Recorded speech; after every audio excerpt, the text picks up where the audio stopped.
ليس البر أن تولوا وجوهكم قبل المشرق والمغرب ولكن البر من آمن بالله واليوم الآخر والملائكة والكتاب والنبيين وآتى المال على حبه ذوي القربى واليتامى والمساكين وابن السبيل والسائلين وفي الرقاب وأقام الصلاة وآتى الزكاة والموفون بعهدهم إذا عاهدوا والصابرين في البأساء والضراء وحين البأس أولئك الذين صدقوا وأولئك هم المتقون. ان آیات مبارکہ میں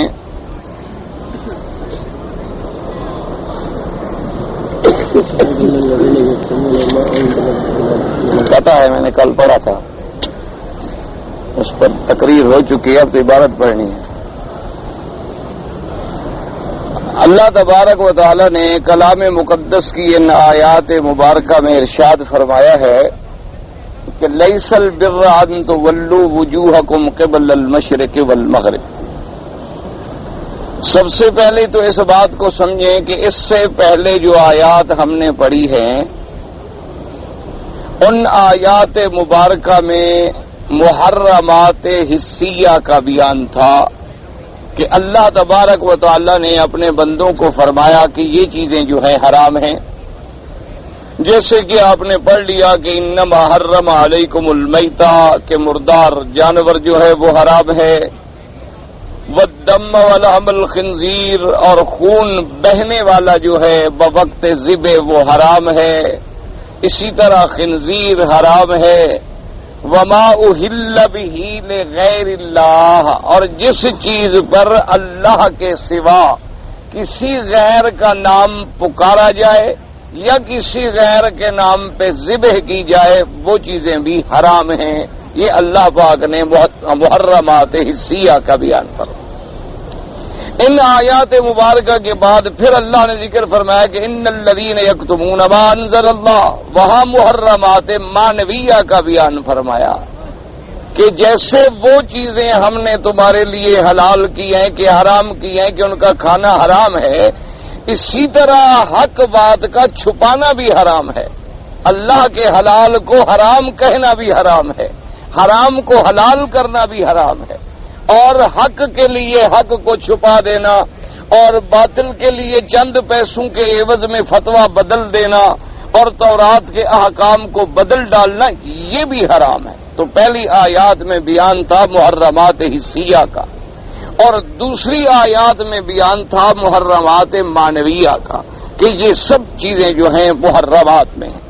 اور اس کے بعد اب ایک اور بات سمجھیں کہ سورۃ البقرہ کی تقریباً یوں سمجھیں کہ یہاں پر نصف ہو گئی، یعنی آدھی سورت کا بیان ہو گیا اور بقیہ آدھی سورت کا بیان جو ہے اب ان آیات مبارکہ سے شروع ہوگا. اور پہلی جو نصف ہے سورۃ البقرہ کی اول سے لے کر یعنی لیس البر تک یوں سمجھیں اس میں تو خطاب عام تھا، یعنی امت دعوت کو خطاب تھا. یعنی امت جو ہے اس وقت حضور صلی اللہ علیہ وسلم کی بعثت کے بعد سمجھیں کہ امت جو ہے سب امت محمد مصطفیٰ ہے صلی اللہ علیہ وسلم، چاہے کافر ہیں، یہودی ہیں، نصرانی ہیں، کوئی بھی ہیں، سب حضور صلی اللہ علیہ وسلم کی امت میں ہیں. کیونکہ آپ کے بعد کوئی نبی نہیں، آپ کے بعد کوئی رسول نہیں. اللہ تبارک و تعالیٰ نے آپ کو خاتم الانبیاء والمرسلین بنایا، اللہ نے آپ کو رحمت للعالمین بنایا، اللہ تبارک و تعالیٰ نے آپ کو مبعوث الی کافۃ الخلق اجمعین بنایا کہ ساری کائنات کے لیے اب نبوت بھی میرے پاک نبی کی اور رسالت بھی میرے پاک نبی کی، اور لا نبی بعدہ ولا رسول بعدہ. اب حضور صلی اللہ علیہ وسلم کے بعد نہ رسالت ہوگی نہ نبوت ہوگی، تو تمام کائنات کے نبی جو ہیں وہ حضرت محمد الرسول اللہ ہیں صلی اللہ علیہ وسلم. تو یوں سمجھیں کہ ساری کائنات جو ہے وہ امت محمد مصطفیٰ ہے صلی اللہ علیہ وآلہ آلہ وسلم تسلیما کثیرا کثیرا. لیکن امت میں پھر دو قسمیں ہیں، ایک امت کہلاتی ہے امت دعوت اور ایک امت کہلاتی ہے امت اجابت. کیا مانا؟ امت تو سب حضور کی ہیں، لیکن جنہوں نے حضور کی بات کو مان لیا وہ امت اجابت میں شامل ہو گئے کہ انہوں نے کلمہ پڑھ لیا، اسلام لے آئے، حضور صلی اللہ علیہ وسلم کی نبوت اور رسالت کو مان لیا۔ اور جنہوں نے انکار کیا، حضور صلی اللہ علیہ وسلم کی نبوت کو نہ مانا، وہ امت تو رہے، چونکہ اور کسی نبی کی امت تو بن ہی نہیں سکتے، لیکن وہ امت دعوت کہلائے گی کہ ان کو دعوت تو دی گئی اسلام کی، لیکن وہ قبول نہ کر پائے۔ تو لہذا امت جو ہے وہ دو قسم پہ ہو گئی، ایک امت اجابت اور ایک امت دعوت۔ تو اول سورۃ البقرہ سے لے کر آخر تک تقریباً جتنے احکام، جتنے خطابات آئے ہیں وہ امت دعوت کو تھے، یعنی عمومی خطاب تھا، سب کو دعوت دی گئی کہ یا ایھا الناس اعبدوا ربکم الذی خلقکم والذین من قبلکم لعلکم تتقون، اور اسی طرح سب کو دعوت دی گئی، اللہ پاک نے سب کے لیے دعوت دی اور سب کے لیے بیان فرمایا، تو وہ امت دعوت کو خطاب تھا۔ اب ان آیات مبارکہ کے بعد جو ہے امت اجابت کو خطاب ہوگا، یعنی اس امت کو خطاب کیا جائے گا جو امت جو ہے کلمہ پڑھنے والی ہے اور حضور صلی اللہ علیہ وسلم کو ماننے والی ہے۔ تو لہذا ان تمام آیات کا آپس میں ایک بڑا عجیب سا ربط ہے کہ پہلے خطاب امت دعوت کو ہے اور اب خطاب جو ہے وہ امت اجابت کو ہے۔ اور اسی طرح یاد رکھیں کہ پہلے خطاب جو تھا اس میں زیادہ تر اصولیات کا مسئلہ تھا، یعنی جو اصولی مسئلے تھے، عقیدے کے مسئلے تھے، توحید کا مسئلہ تھا، اور پھر مشرکین پر رد تھا، اسی طرح نبوت کا مسئلہ، اسی طرح رسالت کا مسئلہ، حضور صلی اللہ علیہ وسلم کی صداقت کا مسئلہ۔ آپ نے نہیں دیکھا کہ وَإِن كُنتُمْ فِي رَيْبٍ مِّمَّا نَزَّلْنَا عَلَىٰ عَبْدِنَا فَأْتُوا بِسُورَةٍ مِّن مِّثْلِهِ، اللہ نے قرآن کے لیے تحدی فرما دی، اور اسی طرح پھر سارے واقعات اسی ضمن میں چلے آئے، اور آخر میں آ کر پھر ان لوگوں کے احوال بیان کیے گئے جنہوں نے اللہ کے حلال کو حرام کر دیا اور حرام کو حلال کر دیا، یعنی بتوں کے نام پہ اپنے جانور چھوڑیں تو وہ تو حلال ہیں، لیکن جو مردار اللہ نے حرام کیے تھے ان کو انہوں نے حلال بنا ڈالا کہ جانور خود مر گیا تب بھی حلال ہے، خنزیر بھی حلال ہے، خنزیر کا تمام اجزاء جو ہیں وہ بھی حلال ہیں، اور پھر انہوں نے احکام تورات کو بھی بدل ڈالا۔ تو اس کے بعد اب جناب امت اجابت کے لیے احکامات کا سلسلہ اللہ تبارک و تعالی بیان فرماتی ہیں، فرمایا کہ لیس البر ان تولوا وجوہکم قبل المشرق والمغرب ولکن البر من آمن باللہ والیوم الآخر والملائکۃ والکتاب والنبیین۔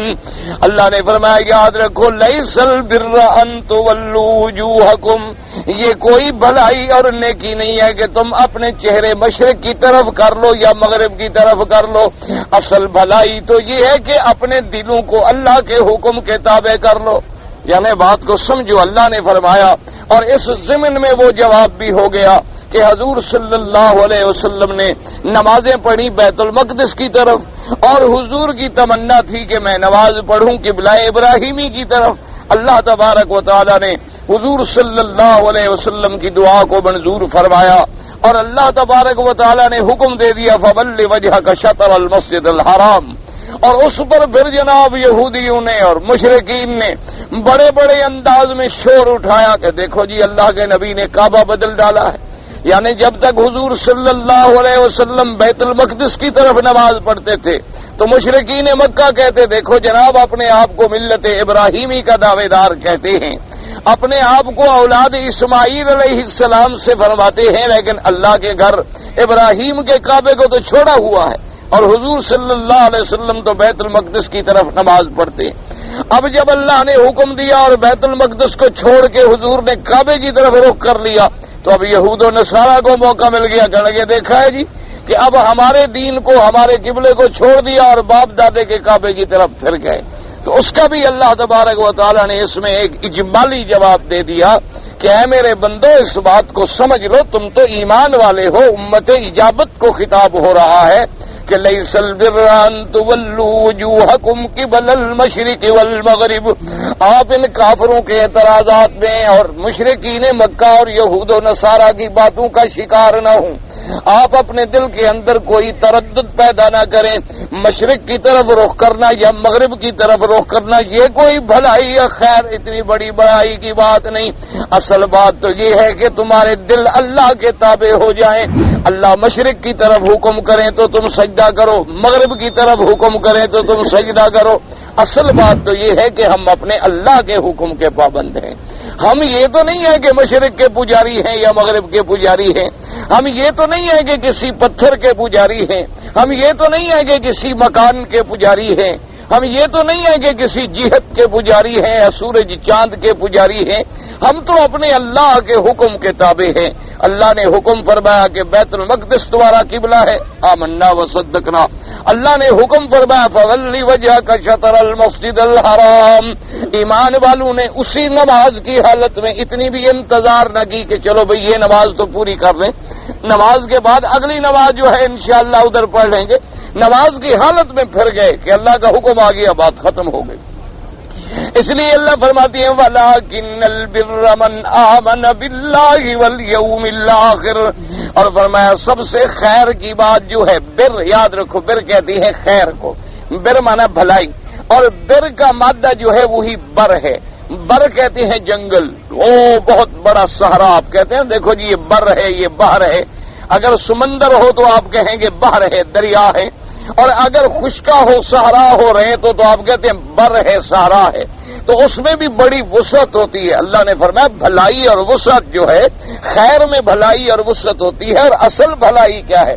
من آمن باللہ والیوم الآخر.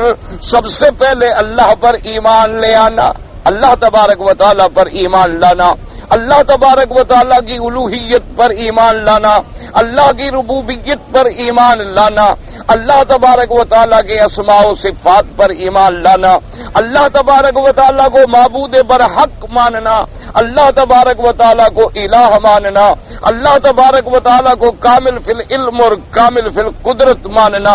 اصل ایمان تو یہ ہے، اصل بھلائی تو یہ ہے. اصل بھلائی یہ نہیں ہے کہ تم رخ کدھر کرے. وَلَٰكِنَّ الْبِرَّ مَنْ آمَنَ بِاللَّهِ وَالْيَوْمِ الْآخِرِ. سب سے پہلے اللہ پر ایمان لے آئے اور اس کے بعد یوم آخر قیامت پر ایمان لے آئے. کیوں؟ اگر قیامت پر ایمان نہیں ہے تو پھر گویا اللہ پر بھی ایمان نہیں. قیامت پر ایمان نہیں ہے تو گویا پھر انبیاء پر بھی ایمان نہیں. کیوں؟ اگر قیامت پر ایمان نہ ہو تو پھر تو اللہ کے عدل و انصاف پر بھی ایمان نہیں. پھر تو اس کا مطلب ہے کہ یہ دنیا اسی لیے بنی تھی کہ کافر مزے کرتے رہیں اور مسلمان تکلیفیں اٹھاتے رہیں. کافر جو ہے وہ حور و قصور سے کھیلیں اور مسلمان جو ہے صرف تکلیفوں میں اور مصیبتوں میں اور امتحانات میں اور ابتلاعات میں پڑے رہیں. اللہ نے فرمایا یہ تو دنیا دار العمل ہے، یہ دنیا دار الفنا ہے. اصل بدلہ جو ہے وہ دار الآخرت ہے. اصل مسئلہ جو ہے وہ دار الجزا ہے. اصل کامیابی جو ہے وہ آخرت کی کامیابی ہے. اس لیے فرمایا من آمن باللہ والیوم الآخر. اللہ پر ایمان لے آئے اور آخرت پر ایمان لے آئے. اور یاد رکھو جب تک آخرت پر ایمان نہ ہو اس وقت تک اعمال کی اصلاح ہو ہی نہیں سکتی. ایک موٹی سی بات یاد رکھو. اب دیکھو نا جی مثلا اللہ نے بکری حلال کر دی اور خنزیر حرام کر دیا. اب ہم بکری کا گوشت تو ذبح کرنے کے بعد کھاتے ہیں لیکن خنزیر الحمدللہ نہیں کھاتے. وجہ کیا ہے کہ بھی اگر ہم نے حرام کھایا تو ہم قیامت میں پکڑے جائیں گے اور ہمیں اس ذرے ذرے کا پھر ہمیں حساب دینا ہے.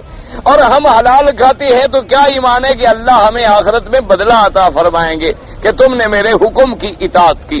تو اللہ نے فرمایا سب سے پہلی بات کیا ہے؟ من آمن باللہ والیوم الآخر. اور اس کے بعد فرماتی ہیں والملائکۃ والکتاب والنبیین. اللہ پر بھی ایمان ہو، آخرت پر بھی ایمان ہو اور ملائکہ پر بھی ایمان کہ اللہ کے فرشتے بھی برحق ہیں، اللہ کی مخلوق ہے. وہ نوری مخلوق ہے، وہ آسمانوں میں رہنے والی مخلوق ہے. ہم ان کو نہیں دیکھ سکتے اور ان کا عدد بھی نہیں جان سکتے لیکن اللہ کے فرشتے برحق ہیں. اور پھر اللہ نے اپنے فرشتوں کی ڈیوٹیاں تقسیم کی ہیں. بعض فرشتے جو ہیں وہ ہمیں القاء کرنے کے لیے ہیں، بعض فرشتے جو ہیں وہ کرامن کاتبین زائرین ہیں، اور بعض فرشتے جو ہیں وہ دنیا میں سیاحت کرنے والے ہیں، اور بعض فرشتے جو ہیں وہ بندوں کے اعمال صالحہ کو لے جانے والے ہیں، اور بعض فرشتے جو ہیں وہ روحوں کو قبض کرنے والے ہیں، اور بعض فرشتے جو ہیں وہ حملۃ العرش، اللہ کے عرش کو اللہ کے حکم سے اٹھانے والے ہیں۔ اللہ تبارک و تعالیٰ کے فرشتوں پر بھی ایمان ہو تو فرمایا والملائکۃ والکتاب والنبیین، اور اللہ نے جتنی کتابیں اتاری اس پر بھی ایمان، اور سب سے تفصیلی ایمان جو ہے وہ اللہ کے قرآن پہ ہو جو اللہ نے اتارا محمد الرسول اللہ پر صلی اللہ علیہ وعلی آلہ وسلم تسلیما کثیرا کثیرا، اور فرمایا والنبیین، اور تمام اللہ کے نبیوں پر بھی ایمان کہ اللہ نے جتنے نبی بھیجے ہیں برحق ہیں، 1,24,000 یا اس سے زیادہ اور کم اللہ کے علم میں ہے، تقریباً عدد جو ہے وہ 1,24,000 آیا ہے، حقیقت اللہ جانتے ہیں۔ بہرحال تمام نبیوں پر بھی ایمان، کیا مانا کہ سب نبی برحق تھے، یہ نہ ہو کہ ایک نبی پر ایمان لائے اور ایک پہ ایمان نہ لے آئے، کیونکہ یہ قاعدہ ہے کہ ایک نبی پر ایمان لانا تمام انبیاء پر ایمان لانا ہے، اور ایک نبی کا انکار کرنا جو ہے سب نبیوں کا انکار کرنا ہے۔ یعنی ایمان تو ہم سارے نبیوں پہ لائیں گے، لیکن تعمیل حکم حضرت محمد الرسول اللہ خاتم الانبیاء حبیب کبریا سیدنا محمد مصطفیٰ صلی اللہ علیہ وعلی آلہ واصحابہ وسلم تسلیما کثیرا کثیرا کا، کیونکہ اللہ نے فرمایا لا نفرق بین احد من رسلہ، مومن کی صفت یہ ہے کہ وہ کوئی فرق نہیں کرتا کہ میں حضور کو مانتا ہوں عیسیٰ علیہ السلام کو نہیں مانتا، موسیٰ علیہ السلام کو نہیں مانتا، نہ سب نبی برحق، لیکن شریعت کس کی ہوگی؟ محمد الرسول اللہ صلی اللہ علیہ وعلی آلہ وصحابہ وسلم تسلیما کثیرا کثیرا۔ اس لیے فرمایا والکتاب والنبیین۔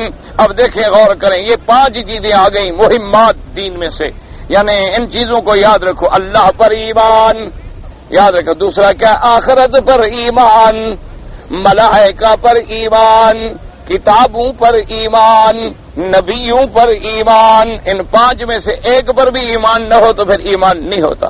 یعنی کیا مانا؟ کوئی آدمی ملائکہ کا انکار کر دے تو پھر بھی ایمان نہیں ہوگا، کوئی آدمی اللہ کی کتابوں کا انکار کر دے تو پھر بھی ایمان نہیں ہوگا، کوئی آدمی کسی ایک پیغمبر کا انکار کر دے تو پھر بھی ایمان نہیں ہوگا، کوئی آدمی اللہ کی توحید کا انکار کر دے تو پھر بھی ایمان نہیں ہوگا۔ یہ 5 چیزیں یاد رکھ لے، یہ بڑی اہم چیزیں ہیں، اللہ تبارک و تعالی ان پر ہمیں صحیح معنوں میں ایمان کی دولت سے نوازیں۔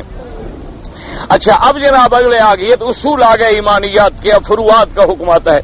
اللہ نے فرمایا وآت المال علی حبہ ذوی القربى والیتامى والمساکین وابن السبیل والسائلین وفی الرقاب، اور فرمایا وآت المال علی حبہ، اور دیتا ہے مال کو محبت با، کیا مانا؟ یعنی مال کی اس کو خود بھی محبت ہے، اللہ حب، یہ نہیں کہ مال ایک آدمی کے پاس بیکار پڑا ہوا ہے، بیکار چیز تو ہر کوئی پھینک دیتا ہے۔ فرمایا وآت المال علی حب، اور دیتا ہے مال محبت ہونے کے بعد، یعنی اس کو خود بھی مال کی ضرورت ہے، اس کو خود بھی حاجت ہے، اور مال اس کو بہت پیارا ہے، لیکن اس کے بعد جناب وہ اللہ تبارک و تعالیٰ کے حکم کے بعد دیتا ہے۔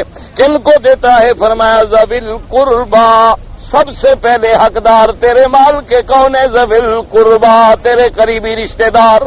یاد رکھو، اللہ تمہیں پیسہ دے، اللہ تمہیں دولت دے، چاہے زکوٰۃ نکالو یا صدقات یا خیرات کرو یا ہدیہ، ان سب کا سب سے زیادہ مستحق جو ہے وہ آدمی کا رشتہ دار ہے، کیونکہ رشتہ داری کے اندر خیرات کرنے میں 2 فائدے ہوتے ہیں۔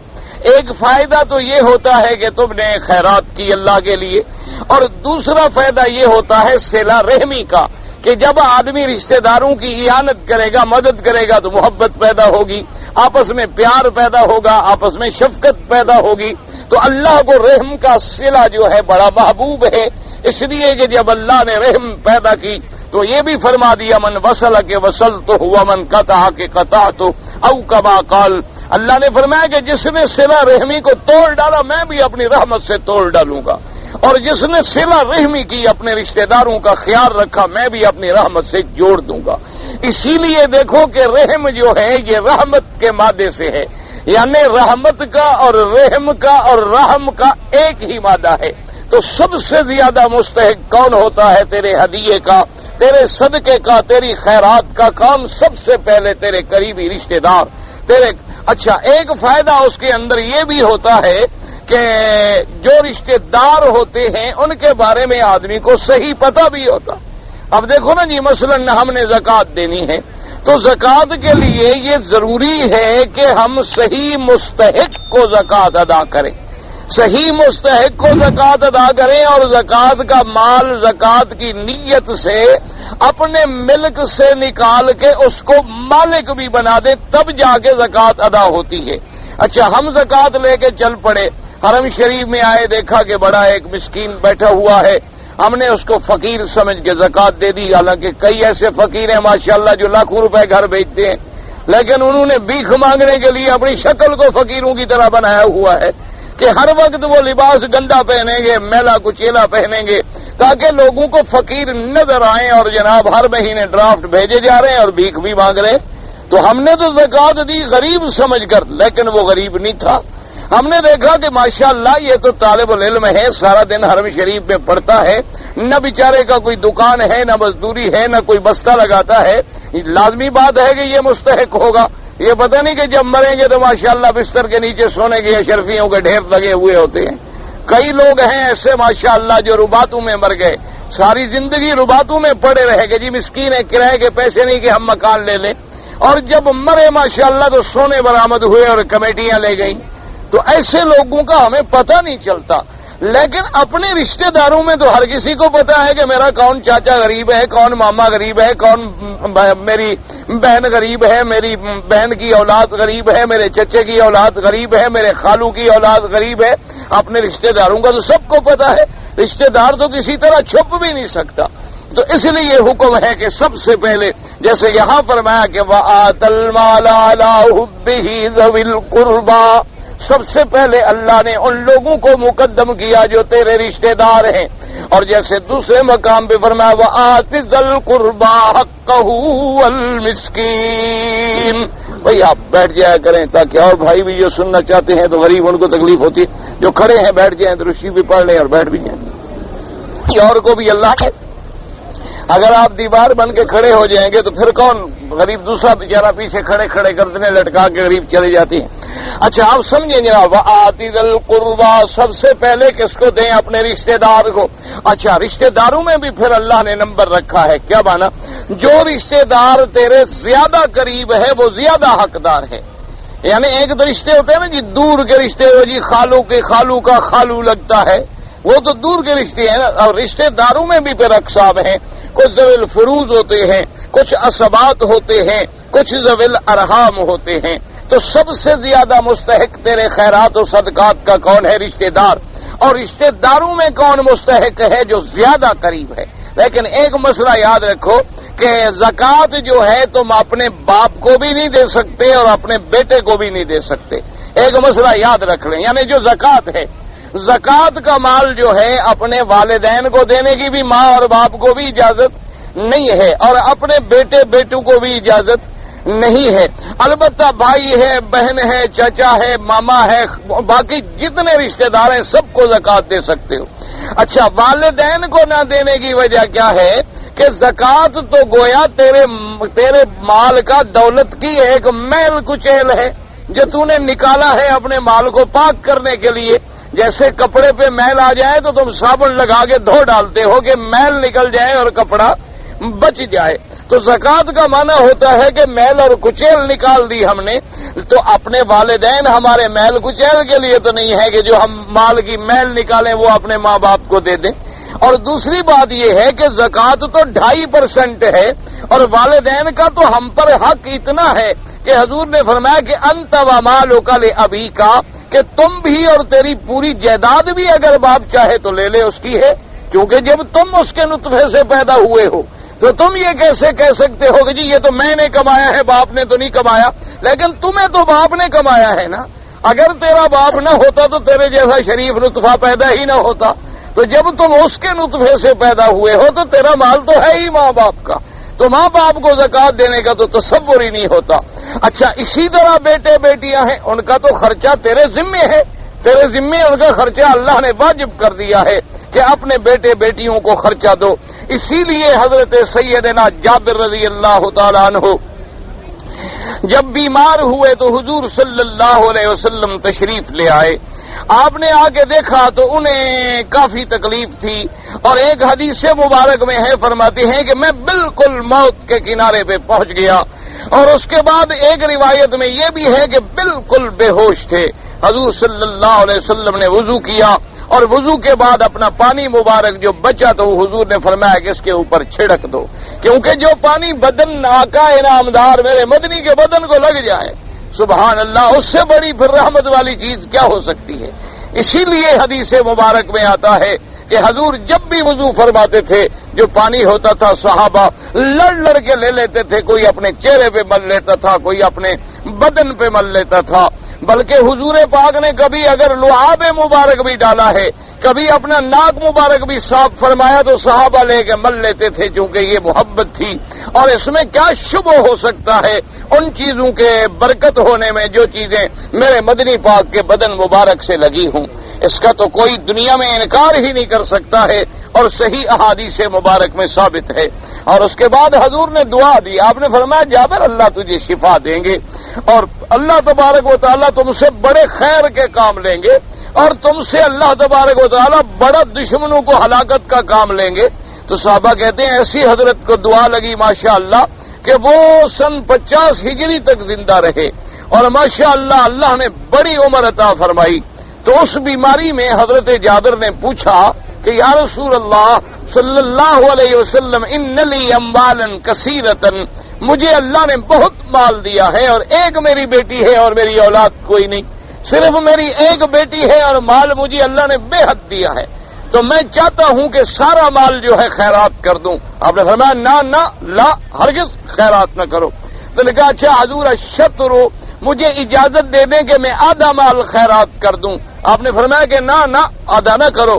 انہوں نے کہا حضور اچھا مجھے اجازت دے دیں کہ دو سلس جو ہے میں خیرات کر دوں۔ آپ نے فرمایا نہ۔ تو انہوں نے کہا حضور اجازت دے دیں کہ سلس، چلو تیسرا حصہ میں خیرات کر دوں۔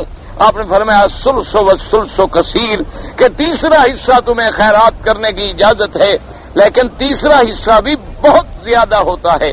فرمایا تیسرا حصہ بھی بہت زیادہ ہے، اور حضور نے فرمایا کہ یاد رکھو کہ انتترو کا آپ عائلتہ کا اغنیاء، بہتر ہے کہ تم اپنے بچوں کو امیر چھوڑ کے مر جاؤ، یہ نہ ہو کہ تیرے مرنے کے بعد تیرے بیٹے جو ہیں یتکففون، لوگوں کے سامنے ہاتھ پھیلا کے سوال کرتے پھریں، تو یہ بھی ناجائز ہے۔ تو لہذا اپنی اولاد کو دینا تو ہماری ذمہ داری ہے کہ ہم ان کے لیے کچھ کریں، ہم ان کے لیے کچھ جوڑیں، ہم ان کے لیے کچھ بنائیں، تاکہ ہماری موت کے بعد اولاد جو ہے وہ محتاج نہ ہو۔ تو اس لیے سب سے پہلے حقدار جو ہیں ہمارے قریبی رشتہ دار ہیں، حتیٰ کہ میرے پاک نبی نے فرمایا کہ اگر کوئی آدمی ایک لقمہ اٹھا کے اپنی بیوی کے منہ میں رکھتا ہے تو یہ جو ہے اللہ اس کو خیرات اور صدقے کا ثواب عطا فرماتے ہیں۔ تو صحابی نے پوچھا یا رسول اللہ بیوی کا خرچہ تو ہمارے ذمے ہے، وہ تو ہم نے دینا ہی دینا ہے، تو پھر ثواب؟ آپ نے فرمایا اگر یہی لقمہ کسی ناجائز عورت کے منہ میں رکھتے تو گناہ ہوتا کہ نہ ہوتا؟ انہوں نے کہا ہاں حضور بالکل، وہ تو حرام تھا۔ تو آپ نے فرمایا جب تم حرام سے بچ کے اپنے حلال کو کھلا رہے ہو تو اس میں بھی اللہ تمہیں اجر فرماتے ہیں۔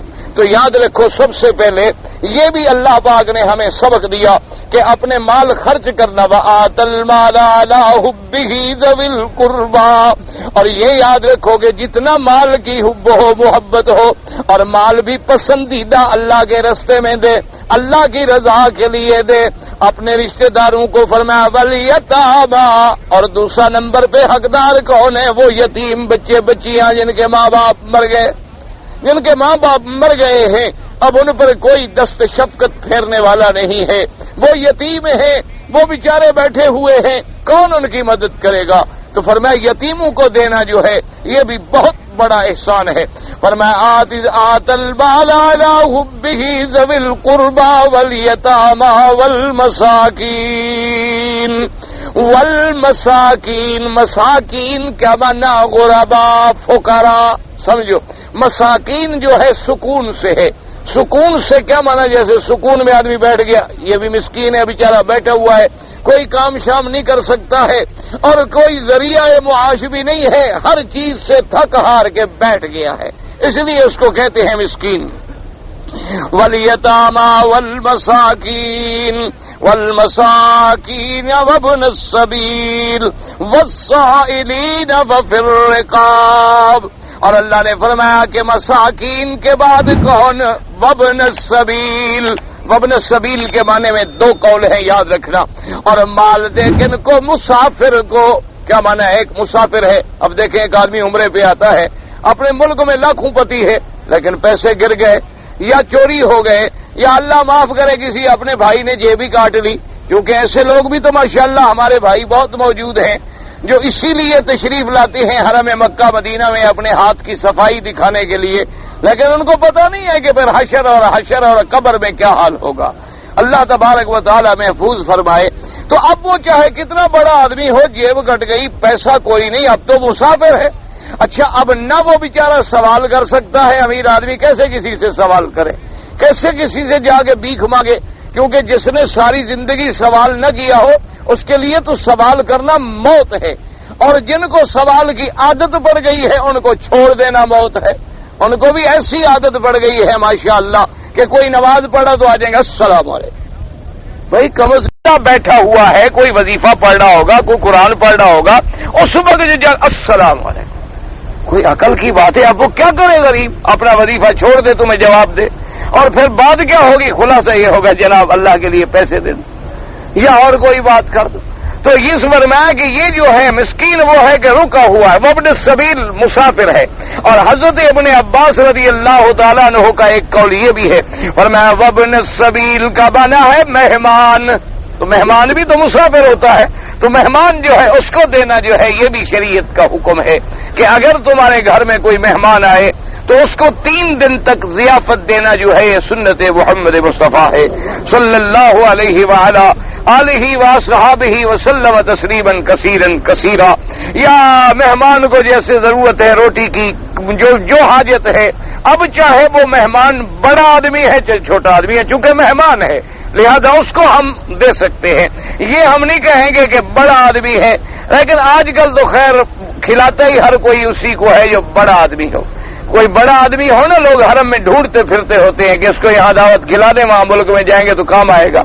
لیکن کوئی بیچارہ ایسے غریب ہو باہر کھڑا ہو کے میں نے جناب عمرہ کرنا ہے، یہ تھیلا کہاں رکھوں، یہ ذرا دکان پہ رکھ لو، کہیں گے چھوڑو یار 5 ریال نکالو، تھیلا رکھ لو، ہم نے یہاں کوئی تمہارے لیے چوکیدار بٹھائے ہوئے ہیں. یعنی حالانکہ اسلام کا تو تقاضا یہ ہے کہ جو جتنا غریب ہے وہ زیادہ تیری ہمدردی کا مستحق ہے. بڑے آدمی کو تو ہوٹل میں بھی جگہ مل جائے گی، بڑا آدمی تو کسی ریسٹورینٹ میں بھی بیٹھ کے کھا لے گا. بڑے آدمی کو تم کھانا نہیں کھلاؤ گے تو اور بھی ماشاءاللہ چمچوں کی کمی نہیں ہے اس دنیا میں، ایک ڈھونڈو 1000 ملتے ہیں. تو باقی اصل تو وہ ہے کہ جو مسافر ہے، مہمان ہے، اور جس کو کوئی دعوت دینے والا نہیں. اسے فرمایا والمساکین وابن السبیل، اور فرمایا والسائلین، اور مانگنے والا کوئی آ گیا اس کو بھی دے. کیوں؟ اصل وجہ یہ ہے کہ مانگنا اتنی بڑی ذلت ہے، دعا کرو اللہ معاف کرے. مانگنا جو ہے نا جی اتنی بڑی ذلت ہے کہ اس سے بڑی ذلت ہی کوئی نہیں. تو قرآن نے اس لیے کہا مانگنے والا کہ کوئی اگر مانگنے جائے گا تو اس وقت جائے گا، اب اس کے پاس کوئی حل نہیں ہوگا، تب ہی وہ جا کے ذلت گوارا کرے گا اور تیرے آگے ہاتھ پھیلائے گا اور منہ گندا کرے گا کہ جناب مجھے ضرورت ہے، ورنہ کون ہے جو یہ ذلت کا سوال کرے. تو اس لیے حضور نے فرمایا کہ مانگنے والے کا ایک حق ہوتا ہے، کوئی بھی مانگے تم دے دو، چاہے وہ جھوٹا ہے یا سچا ہے. مقصد ہے کہ ایک آ گیا مانگنے والا ہے، اگر وہ غلط مانگ رہا ہے قیامت میں خود پکڑا جائے گا. تم 10 ریال نہ دو 1 ریال دے دو، 1 ریال نہ دو تم 1 گروش دے دو، 1 گروش نہ دو پانی کا گلاس پلا دو. اور نہیں کر سکتے ہو تو سائل کو جھڑکو نہیں، محبت سے ٹال دو کہ بھائی اللہ آپ کے لیے بھی بھلا کرے، اللہ ہمارے لیے بھی بھلا کرے. یا جیسے عربی کہہ دیتی ہے نا اللہ کریم، بھئی اللہ سخی ہے، سخی سے مانگو. یعنی میرے پاس نہیں ہے یا میں دینے کی استطاعت میں نہیں ہوں. اللہ کریم ہے, وہ بڑا سخی ہے, اس سے مانگو تمہیں بھی دے گا ہمیں بھی دے گا. تو اس لیے ایک روایت میں یہ بھی آتا ہے حدیث میں کہ اگر مانگنے والا گھوڑے پر بھی آ رہا ہے, حالانکہ گھوڑا تو قیمتی ہوتا ہے نا, لیکن پھر بھی وہ سوال کرتا ہے تو دے دو, اس کو خالی نہ کرو. فرمایا مانگنے والے کا حق ہوتا ہے. مانگنے والا جو آ گیا, ہاں اب یہ قیامت میں فیصلہ ہوگا کہ اس نے ضرورت کے مطابق مانگا تھا یا عادت بنا لی تھی. جیسے اچھا آج کل سب سے زیادہ, اللہ معاف کرے, ہمارے ملک میں سب سے زیادہ غریب جو ہیں وہ مسکین بیچارے پیر ہوتے ہیں. پیر جو ہے نا بڑے غریب ہیں ماشاء اللہ. مقصد ہے کہ اگر ان کے پاس کوئی 200 مربع زمین ہو نا, پھر بھی بیچارے ہر مرید سے نظر نیاز ضرور مانگتے ہیں. اور وہ فرماتے ہیں یہ ہمارا حق ہے, یہ ہمارا حق ہے کہ تمہارے دروازے پہ آئے تب بھی تم نظر پیش کرو, اور مرید ملنے کے لیے آئے تب بھی وہ نظر پیش کرے. یعنی سائیں کا حق صرف لینا ہے, یہ نہیں کہ بھی چلو اب مرید آیا ہے تو کچھ میں بھی دے دوں, چلو میں جب اس کے گھر میں جاؤں گا تو وہ غریب میری خدمت کرے گا, نظر نیاز دے گا, اب تو وہ میرے دروازے پہ آیا ہے. نہ یعنی وہ ایسی ون وے ٹریفک ہے جس کا سگنل دوسری طرف کھلتا ہی نہیں. یعنی پیر سائیں آئے تو تم پیش کرو اور تم جاؤ پیر سائیں کی خدمت میں تو کچھ لے کے جاؤ. اگر بغیر لیے چلے گئے تو پھر ہو سکتا ہے کہ تیری عاقبت کا فیصلہ وہیں بیٹھے بیٹھے کر دیں, جہنم کی چٹھی جاری کر دیں. کیونکہ جہنم کے تو اللہ معاف فرمائے نا, ان کے ہاتھ میں پروانے ہیں جس کو چاہیں, اور پھونک مار کے تیرا گھر جلا ڈالیں, اور پھر تیرے بچے پیدا نہ ہوں, اور جناب بڑے بڑے نقصان. چونکہ پیر ہوتا نقصان پہنچانے کے لیے ہے نا, بھلائی کرنے کے لیے تو ہوتا نہیں کہ تیرا بھلا کرے گا غریب. تو اس لیے فرماتی ہے کہ بہرحال سائل جو ہے اس کا بھی حق ہے. فرمایا والمساکین وابن السبیل والسائلین وفی الرقاب, اور فرمایا تمہیں اللہ مال دے تو گردن چھڑانے میں مال خرچ کرو. گردن چھڑانے کے دو معنی ہیں. کیا ماننا؟ ایک ماننا تو یہ ہے کہ مثلا ایک آدمی سے گاڑی میں ایکسیڈنٹ ہو گیا, اس کے لیے دیت مقرر ہو گئی کہ 1,40,000 ریال دیت دے.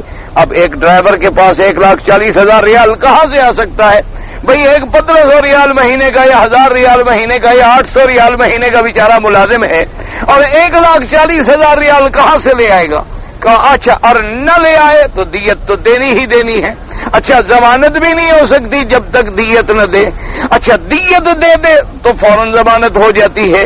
اسی لیے ہمارے بعض لوگ یہاں اعتراض کرتے ہیں نا, دیکھو جی بڑا آدمی تو فوراً چھوٹ گیا, غریب بیچارہ پڑا ہوا ہے. بھئی اصل تو شریعت کا مسئلہ یہ ہے کہ جب آدمی سے قتل خطا ہو گیا, دیت ہے, اس میں قتل تو ہونا نہیں, لازمی بات ہے کہ اس نے دیت دینی ہے. اب جو بڑا آدمی ہے تو وہ دیت کے پیسوں کا اسی وقت چیک کاٹ کے بیت المال کے نام دے دیتا ہے کہ جی یہ رکھ لے, فیصلہ کریں کہ میری غلطی کتنی ہے, اس کی غلطی کتنی ہے, اس کے ورثاء کتنی ہے. جب فیصلہ ہو جائے پیسے کاٹ لیں اور باقی مجھے دے دیں, تو اس کو پھر وہ ضمانت پہ کیوں نہ رہا کر دیں. اور ہم غریب تو چونکہ وہ پیسے دے نہیں سکتے, اگر ہم کوئی ضامن دیں گے تو ضامن حضور ہوگا کہ اس کو میں حاضر کر دوں گا. ضامن غرام علیحدہ ہوتا ہے کہ اس نے پیسے نہ دیے تو پیسے میں دے دوں گا. تو یہ ضمانت کون دیتا ہے ہم غریبوں کی؟ تو اس وجہ سے ہم لوگ چونکہ ایک بات کو سمجھتے نہیں ہیں تو صرف اعتراض کر دیتے ہیں.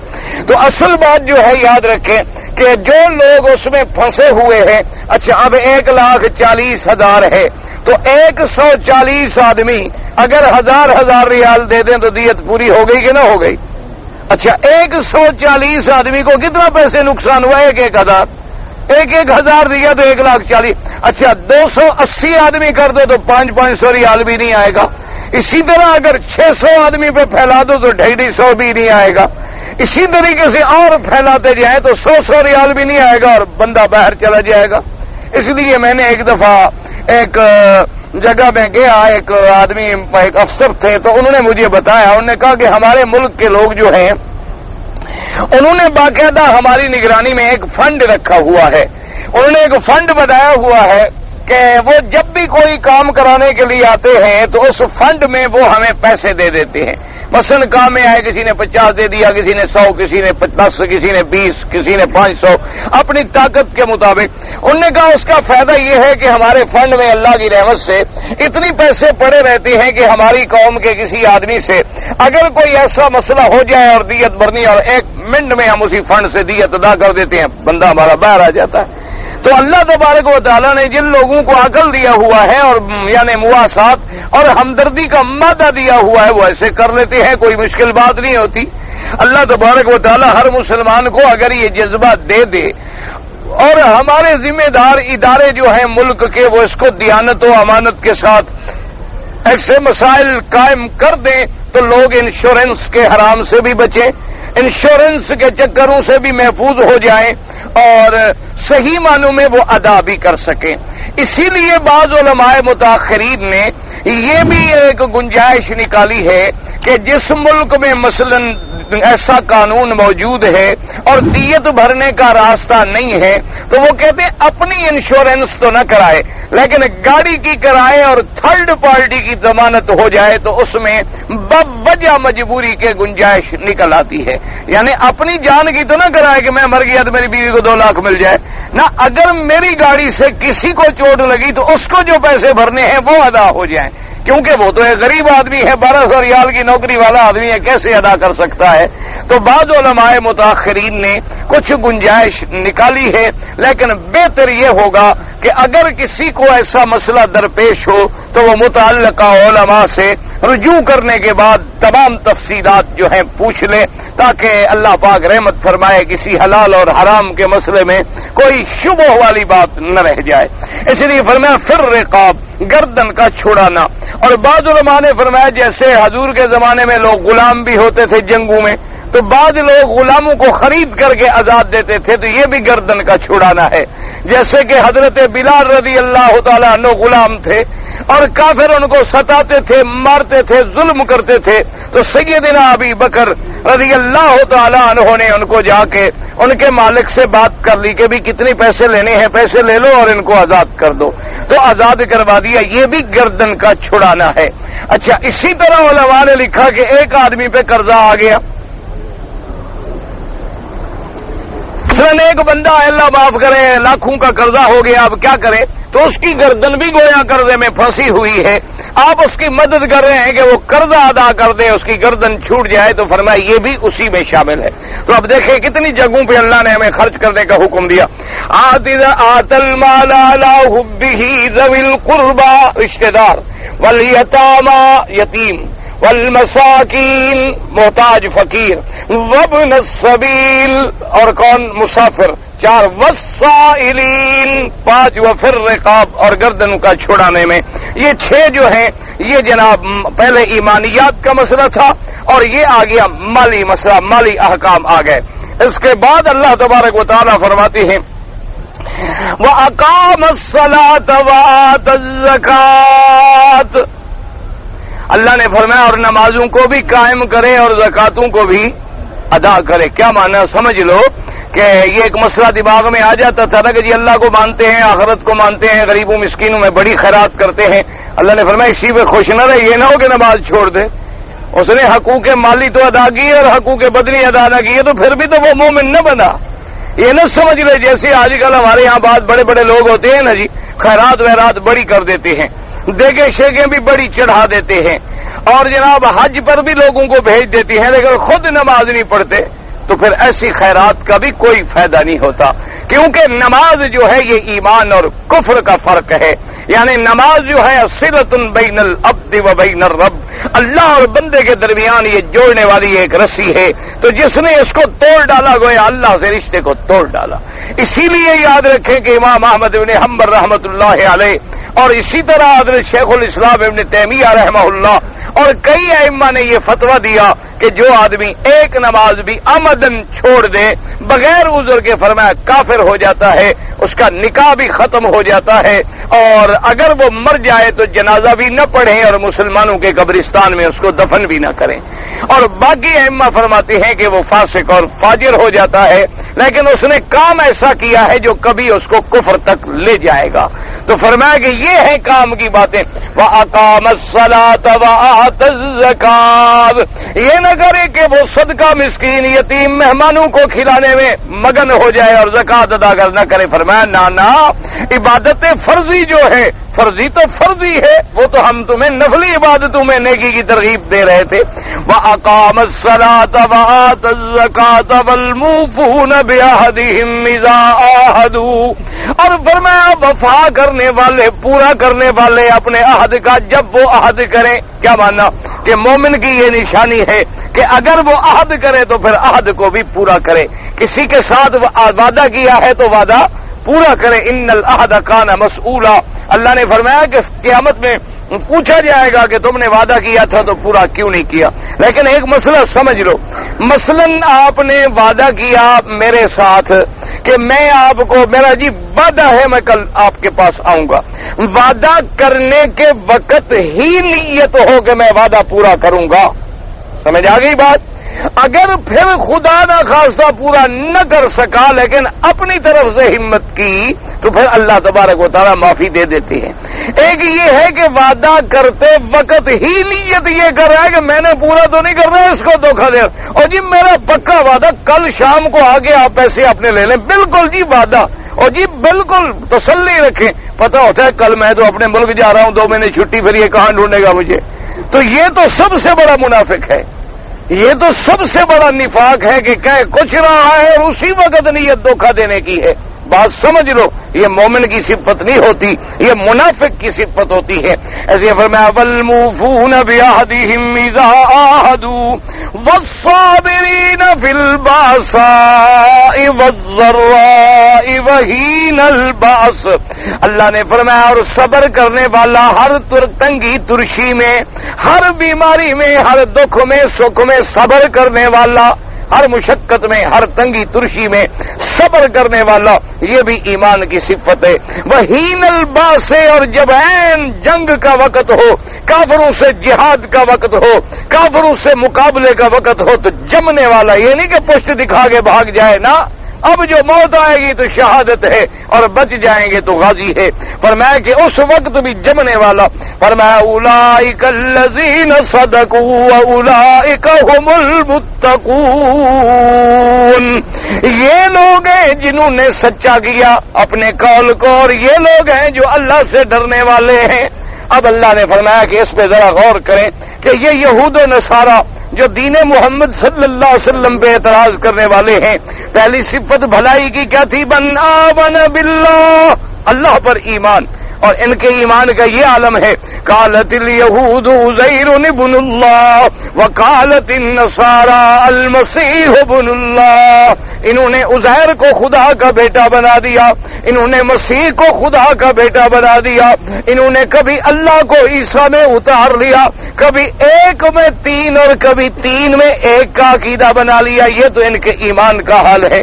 اور اس کے بعد فرمایا تھا من آمن باللہ والیوم الآخر، اور بھلائی کا کام کیا تھا؟ آخرت پہ ایمان، اور ان کا آخرت پہ ایمان کیا ہے کہ لن يدخل الجنت الا من کان یہودا او نصارى، یہ تو کہتی ہیں جنت میں داخل ہی نہیں ہوگا مگر صرف یہودی نصرانی، یہ تو ٹھیکیدار ہیں جنت کے، انہوں نے تو باقاعدہ بکنگ کرائی ہوئی ہے اور کوئی داخل ہی نہیں ہو سکتا، سیٹیں ہی ختم کر دی ہیں انہوں نے۔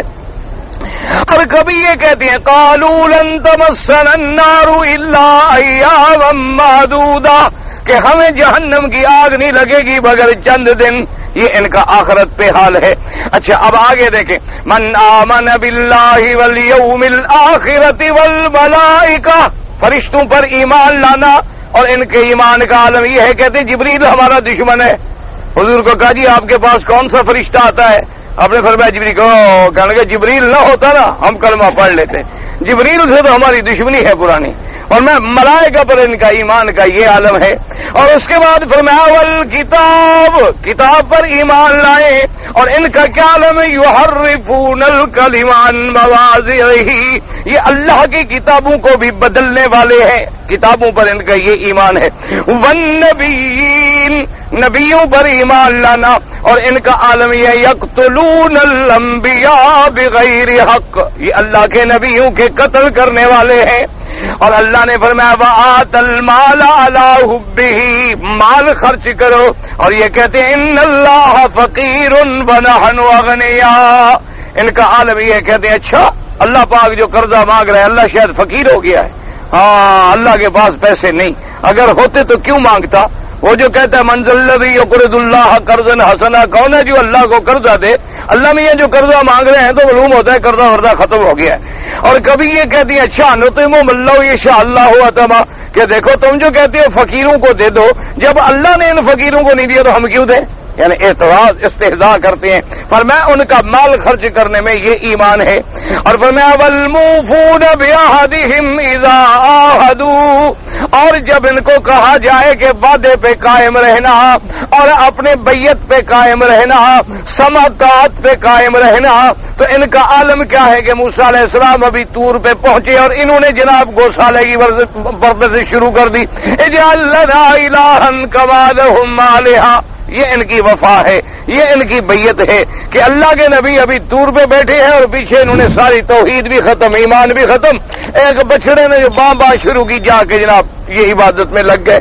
اور اس کے بعد اللہ نے فرمایا صبر کرنے والے ہوں، یہ لڑائی میں بھی دکھ میں بھی ان کے صبر کا یہ عالم ہے کہ ہم نے من و سلوہ ان کو دیا، آسمانوں سے رزق بھیجا، اور یہ کہتے ہیں لن نصبر علی طعام واحد، موسیٰ علیہ السلام اب ایک قسم کا کھانا کھا کھا کے تنگ آ گئے، اب ہم سے صبر نہیں ہوتا، یہ ان کے صبر کا عالم ہے۔ وحین الباس، اور حکم تھا کہ جنگ کے میدان میں کافروں کے مقابلے پہ ڈٹ جانا، اور وہاں ان کا یہ حال ہے کہ موسیٰ علیہ السلام کو کہتے ہیں اذهب انت وربک فقاتلا انا ہاہنا قاعدون، کہ موسیٰ علیہ السلام تم اور تمہارا رب جا کے لڑے، ہم تو یہاں بیٹھے ہوئے ہیں، ہم تو نہیں لڑتے، وہ تو بڑے سخت دشمن ہیں۔ اللہ نے فرمایا یہ بدبخت کہتے ہیں کہ ہم اچھے ہیں، جن کا یہ عالم ہے۔ اللہ نے فرمایا بلکہ یہ جھوٹے ہیں، اگر تم نے سچا دیکھنا ہے، اگر تم نے حق والے دیکھنے ہیں تو پھر دیکھو اصحاب محمد، پھر تم دیکھو میرے محمد کے صحابہ، دیکھو میرے مدنی کے پروانے دیکھو کہ جن کا ایمان بھی پکا، اللہ پر بھی ایمان، کتابوں پر بھی ایمان، نبیوں پر بھی ایمان، آخرت پر بھی ایمان، اور جنہوں نے اپنا مال جو ہے اللہ کے راستے میں لٹا دیا، اور اللہ کے نبی نے پوچھا ابو بکر گھر میں کیا چھوڑا؟ تو کہا اللہ کا نام چھوڑایا ہوں، اور کیا چھوڑا؟ اور تو میں نے کچھ نہیں چھوڑا، آپ بھوکے بیٹھے رہے اور غریبوں کو کھلاتے رہے۔ یہ میرے صحابہ، میرے نبی کے صحابہ ہیں جنہوں نے آتل مال آلا۔ اور پھر اس کے بعد ان کو دیکھو کہ یہ وعدے کے کتنے پکے ہیں کہ جو نبی سے عہد کیا پھر دائیں کٹ گئے، بائیں کٹ گئے، اپنے بدن چھلنی کرا دیے پھر، لیکن پیچھے نہیں ہٹے۔ اور میں یہ ہے مومن، ان کو دیکھو اولئک الذین صدقوا، یہی لوگ ہیں جنہوں نے سچا کیا اپنے وعدے کو، وَأُولَئِكَ هُمُ الْمُتَّقُونَ، اور یہی لوگ ہیں جو اللہ سے ڈرنے والے ہیں۔ اللہ سے دعا کریں اللہ ہمیں بھی صحابہ کا غلام بنائے، اور اللہ ہمیں بھی ان کے نقش قدم پہ چلنے کی توفیق دے۔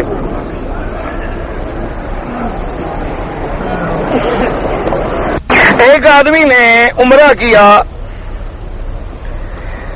عمرہ کرنے کے بعد اس نے سر کے ایک حصے کے بال جو ہے وہ صاف کر دیے۔ بھئی عمرہ تو اس کا ادا ہو گیا، اس پر جرمانہ بھی کوئی نہیں، لیکن یاد رکھو شریعت میں یہ منع ہے کہ آدمی ایک حصہ کاٹے اور یہ نہ کاٹے، پھر یہ کاٹے اور یہ نہ کاٹے۔ اللہ کے نبی نے منع فرمایا کہ مسلح نہ کیا کرو، اپنی شکلوں کو گندا نہ کیا کرو، پورے سر پہ اس طرح پھرواؤ، بڑے بال ہیں تو چوتھا حصہ بالوں کا کٹاؤ۔ باقی عمرے کے بعد اس نے داڑھی اور مونچھ صاف کر دی، تو یہ اللہ کے نبی کی سنت کو جو ہے حلق کرنا جو ہے یہ بڑا گناہ ہے، گناہ کبیرہ ہے۔ پہلے دن گناہ صغیرہ ہوتا ہے، بار بار کرنے سے وہ گناہ کبیرہ بن جاتا ہے۔ اس لیے علماء نے کہا کہ ایسے آدمی جو ہیں وہ فاسق ہو جاتے ہیں، اس لیے ان کے پیچھے نماز بھی نہیں ہوتی، ان کو اذان دینے کی بھی اجازت نہیں۔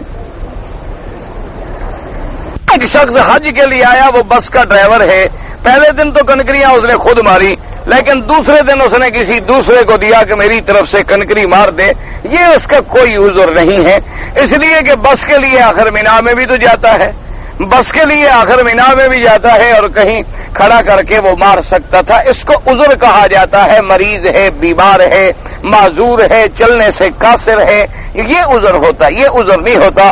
بہتر یہ ہے کہ وہ ایک بکری بطور دم ادا کر دے۔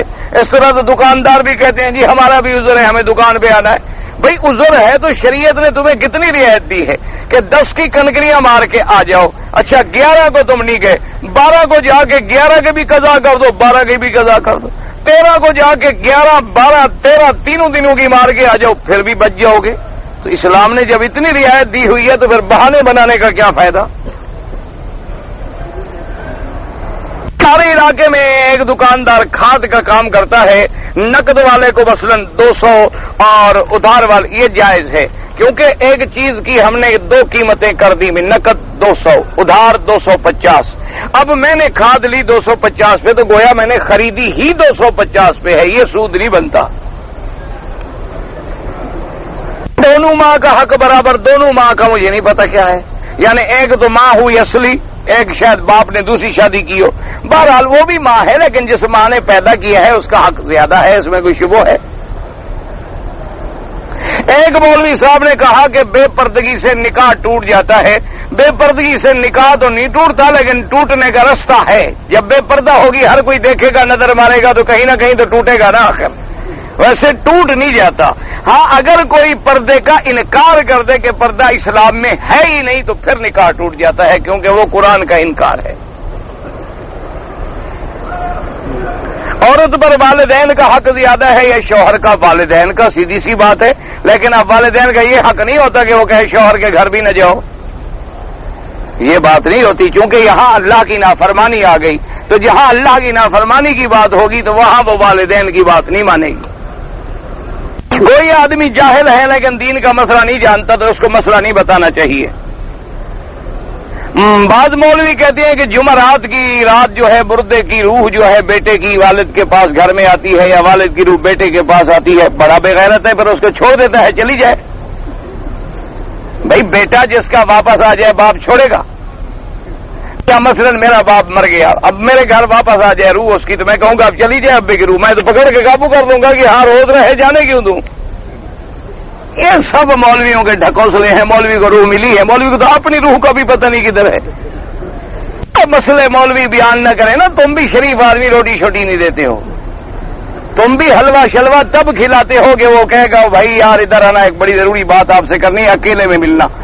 وہ بیچارہ پریشان، وہ حضرت نہیں بھائی اکیلے میں ملنا لوگوں میں کہنے کی بات نہیں ہے۔ اب جب وہ اکیلے میں رات تمہارے باپ آئے تھے، میں نے خواب میں دیکھا وہ مسجد کے باہر بیٹھے تھے، بالکل ہڈیوں کا ڈھانچہ بن گئے، بھوکے مر رہے تھے، بیچارے روٹی مانگنے آئے تھے۔ میں نے کہا حضرت پھر میں کیا کروں؟ کہا یار کوئی اچھے خیرات ویرات کرو، کہ تم بابا کراضی بے کرو، کوئی حلوے شلوے بناؤ۔ میں نے کہا حاضر صحیح کل لے آؤں گا، ورنہ ایسے تم جو 20 سال سے میرا درد سنتے ہو کبھی مجھے روٹی کھلائی ہے؟ اگر میں ایسا مسئلہ بتاؤں تو روز جناب یہاں لائن لگی ہوئی ہو۔ یہ تو ہم نے اپنا پیٹ خود کاٹا ہوا ہے کہ بھی حرام نہیں کھانا ہے انشاءاللہ۔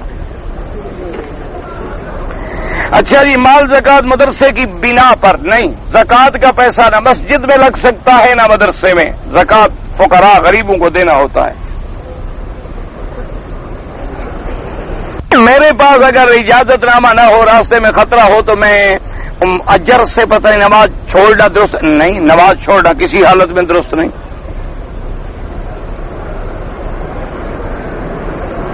ایک آدمی نے پہلے 100 ریال دیا، ختم نہیں کیا، پتہ نہیں، جیسے دینے والا ویسے لینے والا ہے انشاءاللہ، دونوں کا بھی ایمان اللہ، اس کا مال گیا، اس کا ایمان گیا۔ ایک آدمی نے سبیل دینے کے لیے پیسہ دیا، روپیہ دیا کہ خیرات کرنا، وہ آدمی خود کھا گیا، غریب ہے تو کھا گیا، اچھا کیا، امیر ہے تو جہنم کھا گیا، وہ اتنا پیسہ غریب کو دے۔ چند آدمی کی زبان سے سنا، مکہ میں جو رہتا ہے وہ 27 رمضان کے بعد عمرہ کرے، غلط بات ہے، بڑے سے سنے باتیں نہ کیا کرو۔ اندھیرے میں نماز پڑھنا درست ہے، اگر بتی نہ ہو تو کوئی حرج نہیں، اگر ہے تو پھر روشنی میں پڑھو۔ میری شادی کو 12 سال ہو گئے، اولاد نہیں ہے، آپ ایک تو استغفار کثرت سے پڑھا کریں، استغفر اللہ استغفر اللہ استغفر اللہ، جتنا پڑھ سکتے ہو پڑھو، اور دوسرا سورۃ یوسف علیہ السلام پڑھ کے دعا مانگا کرو، اللہ بچہ عطا فرمائیں گے، میرا بچہ بیمار اللہ شفا عطا فرمائے، میں نے قرضہ دینا ہے اللہ سب کے قرضے ادا فرمائے۔ حرم شریف کی تفسیر میں کیا غلطی ہے؟ کوئی میں نے تو نہیں دیکھی تفسیر عثمانی میں کوئی غلطی۔ والدین کے لیے عمرہ کر سکتا ہوں، بالکل کر سکتے ہو۔ حضرت حسین نے یزید کی بیعت نہیں کی تو بالکل ٹھیک ہے، نہیں کی وہ تو راستے میں شہید ہو گئے، بیعت کیسے ہوتی؟ آپ کہہ رہے تھے، آپ نہ سمجھے تو میں کیا کروں۔ فقہ حنفی میں ہے قاضی عدالت نہ لگے، بھائی موٹی سی بات ہے، ان کے نزدیک کہ بڑا شہر ہو، مقصد یہ ہے قاضی عدالت لگے، مثالیں ہوتی ہیں، کچھ عقل کیا کرو، عدالت شہروں میں ہوتی ہے، بستوں میں نہیں ہوتی۔ ان کے نزدیک ضروری ہے، حنفی حضرات کے نزدیک کہ شہر ہو، بازاریں ہوں، دکان ہو، ضروریات ہوں، اور وہاں مثلا گویا کہ ایک مثال دے دی کہ بھی قاضی کی عدالت ہو، مجسٹریٹ کی عدالت، مانا یہ ہے کہ شہر ہو۔ اب تم نہ سمجھو تو ہم کیا کریں؟ بعض ائمہ کے نزدیک ہر بستی میں جائز ہے، یہ کوئی جھگڑے والے مسئلے نہیں ہیں، جس میں آدمی سیدنا حمزہ سید الشہداء ہیں، اس میں کوئی شبہ ہے، ان کا شان زیادہ ہے کیونکہ وہ حضور صلی اللہ علیہ وسلم کے چچا زاد ہیں، پھر سید الشہداء ہیں، حضرت حسین نواسہ ہیں۔ مکہ میں رہتے ہوئے نماز نہیں پڑھتے تو ایمان ہی ختم۔ عورت کا عقیدہ ٹھیک نہ ہو، عورت موحد نہ ہو اور مرد موحد ہو تو کوشش کرے عورت کو موحد بنانے کی۔ تمہاری روٹی پکاتی ہے، عقیدہ ٹھیک نہیں کرتی، وہ عقل کی بات ہے، پیار سے سمجھاؤ، عقیدہ اس کے لیے اصلاح کرو۔ یہ نہ ہو کہ اس کو چھوڑ دو موحد اور ملے نہ، گھر برباد ہو جائے، اسی کو سمجھانے کی کوشش کرو۔ حضرت ویسے کرنی نے اور تابی ہیں، صحابی نہیں ہیں، دان توڑا تھا محبت میں، کوئی حکم نہیں شریعت کا۔ عزیز الرحمان نام رکھنا جو ہے صحیح ہے، عزیز جو ہمارے معنی میں لیا جاتا ہے اس کے اعتبار سے، یعنی محبوب، عزیز ہم کہتے ہیں جیسے جی ہمارے عزیز ہیں، ہمارے رشتے دار ہیں، محبوب ہیں، اور ایک عزیز اللہ کا نام ہے عزیز، اس طرح نام رکھنا جائز نہیں، عبد العزیز رکھنا چاہیے، عبد الرحمان رکھنا چاہیے۔ ہمارے معنی میں عزیز جو ہے معنی ہوتا ہے محبوب الرحمان۔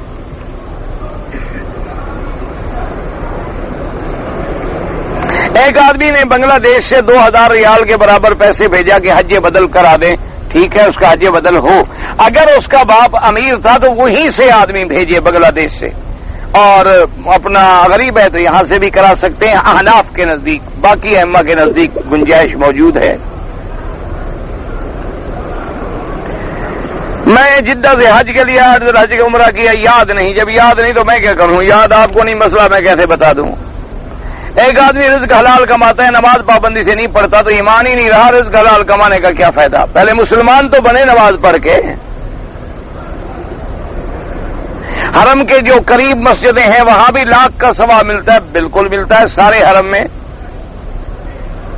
ایک آدمی نماز بھی پڑھتا ہے، روزی بھی حلال کی کھاتا ہے، لیکن کبھی کبھی فلم دیکھتا ہے، اللہ ہدایت دے، وہ آہستہ آہستہ چھوڑ دے گا۔ وہ اتنا بڑا گناہ نہیں کہ آدمی کافر بن جائے، اللہ معاف کرے، وہ گناہ ہے، بری بات ہے، اللہ اس کو بھی ہدایت دے، اور انشاءاللہ نماز کی برکت سے، روزی حلال کی برکت سے گندے کام خود بخود چھوٹ جاتے ہیں۔